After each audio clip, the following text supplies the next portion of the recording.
ዛሬ የምናየው የኢትዮጵያን የስፔስ ሳይንስ እና ጂኦስፓሻል ኢንስቲትዩት ነው።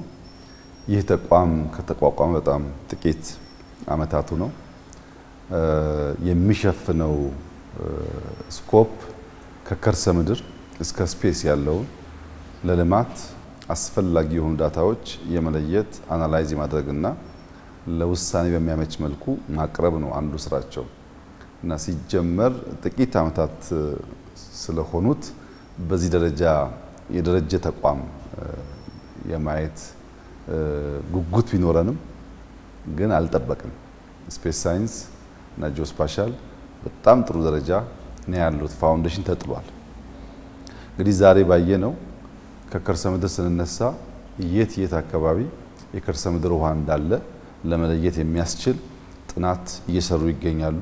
ብዙ ቦታዎች ላይ በተለይ ከተሞች አካባቢ የከርሰ ምድር ውሃ በስፋት ያለበትን ለይተዋል።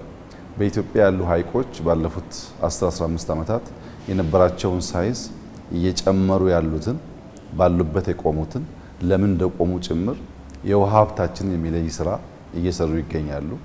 ከውሃ ስንወጣ በምድር ላይ የት አካባቢ ሞር ግሪን የሆነ እንዳለ የት አካባቢ ሞር ለመታረስ ከውሃው ከአፈሩ ጸባይ አንፃር ምቹ እንደሆነ ምን ያክል የተጠቀምንበትና ያልተጠቀምንበት ሳይዝ በመሬት እንዳለ የሚለዩ በጣም ወሳኝ መረጃዎች አሏቸው።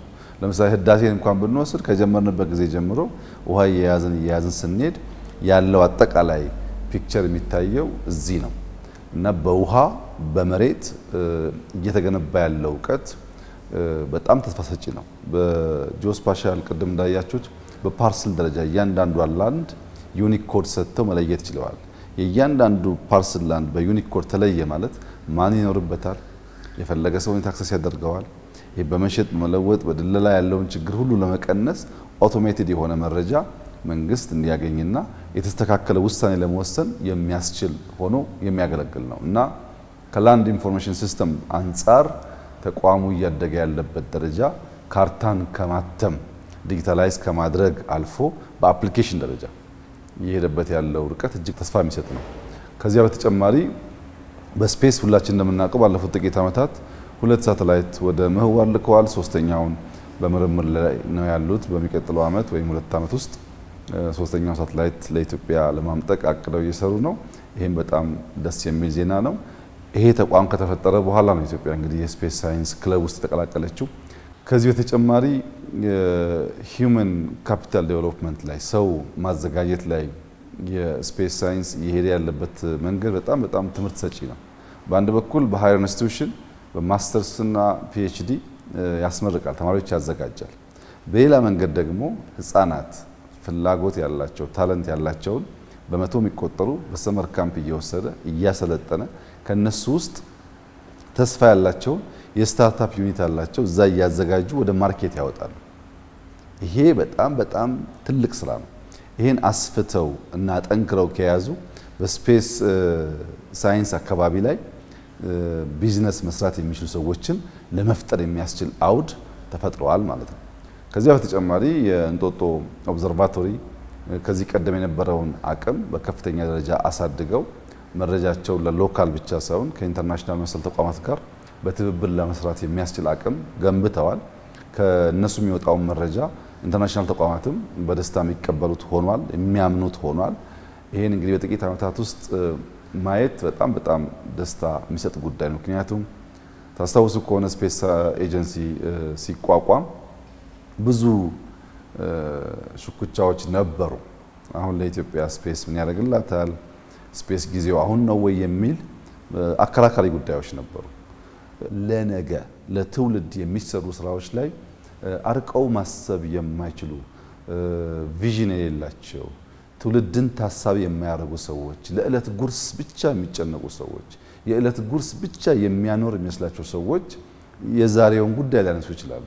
ለነሱ ዋናው ትኩረት ሆድ ነው። ለነሱ ዋናው ትኩረት ዛሬ በልቶ ማደር ነው። ዛሬ በልቶ ማደር አያስፈልግም አይደለም፣ ዛሬ በልቶ ማደር ያስፈልጋል። ነገር ግን ትውልድ እንዲቀጥልም ታስቦ ሊሰራ ይገባል። ሀገራዊ የሆኑ የወል የሆኑ ሀብቶች ተቋማት እየተገነቡ ካልሄዱ በቀር ዛሬ ያለውን ብንበላ ነገ ማምረት የማያስችል አቅም ከተፈጠረ እንጠፋለን ማለት ነው። ትውልድ ይቋረጣል። ጄኔሬሽን አፍተር ጄኔሬሽን ሳይቆራረጥ እንዲቀጥል ለማድረግ የሚያስችለው የዕለት ጉርስ ብቻ ሳይሆን ለወር ለሁለት ወር የሚቆይ ስንቅም መቆጠብ ሲቻል ነው። አባቶቻችን ድሮ በገጠር ካረሱ በኋላ እሸት ሃርቨስት ያደርጉ ሲያስገቡ ብቻቸውን አይበሉም፣ ይቃመሳሉ ከጎረቤት ጋር። ነገር ግን ባላቸው ሳይዝ ልክ ከበጋ በኋላ ክረምት ሲመጣ ይቸግረናል ብለው ምግብ ያስቀምጣሉ። ጤፍ ትንሽ ያስቀምጣሉ፣ በቆሎ ያስቀምጣሉ። ለክፉ ቀን ይባላል። ለክፉ ቀን የማያስቀምጥ ሰው ያረሰውን ዛሬው በልቶ የሚጨርስ ሰው ነገን የማያስብ ነው። እኛ ትናንትን ማውሳት ከትናንት መማር ዛሬን መስራት ስናስብ ነገን እያሰብን ነገ የሚሰራው ዛሬ ነው ብለን እያሰብን መሆን አለበትና እንደዚህ አይነት ተቋማት የስፔስ ሳይንስ፣ አርቲፊሻል ኢንተለጀንስ፣ የሳይበር ሴኩሪቲ ተቋማት፣ የትምህርት ተቋማት በተለይ ደግሞ እነዚህ ህፃናት ላይ ሲሰሩ እዚህ ቦታ ለምሳሌ አንድ ህፃን ሐሳብ መጠነኛ ሐሳብ ይዞ መጥቶ እነሱ አሰልጥነው ትናንሽ ማቴሪያል አሟልተውለት ህልሙ እንዲፈታ ያደርጉታል። ሙሉ ወጪው የሚሸፍቱ እነሱ ናቸው። ዛሬ አንድ በአንድ ሲወሰድ ለአንድ ህፃን ልጅ ለምን ጊዜ ታባክናላችሁ? ኢንተርኔት አቅርበው ኮምፒውተር አቅርበው ሰው መድበው የሚሰሩት። ግን ከኢንቨስትመንት አንፃር ከሚያስተምሯቸው 100 ልጆች ውስጥ 10ሩ ሳይንቲስት ቢሆን 3ቱ ሳይንቲስት ቢሆን ምን አይነት ተአምር ሊፈጥር ይችላል ነገ ለኢትዮጵያ በሚል እሳቤም ጭምር ነው። ሪተርን ኦን ኢንቨስትመንቱ ዛሬ አይደለም የሚታየው፣ ውሎ አድሮ ውጤቱ የሚታየው። ያን አስበው እየሰሩ ስለሆነ የመጣው ውጤት በጣም ደስ ይላል። ወጣት ኢንጂነሮች አሉ፣ ህፃናት ልጆችም አሉ ተስፈኞች።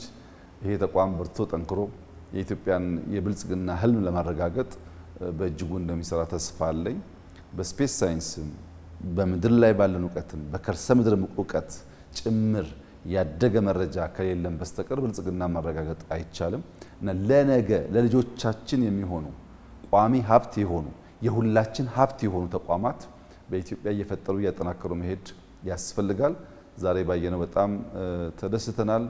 እዚህ የሚሰሩ ሰራተኞች፣ አመራሮች ሊኮሩ ይገባቸዋል።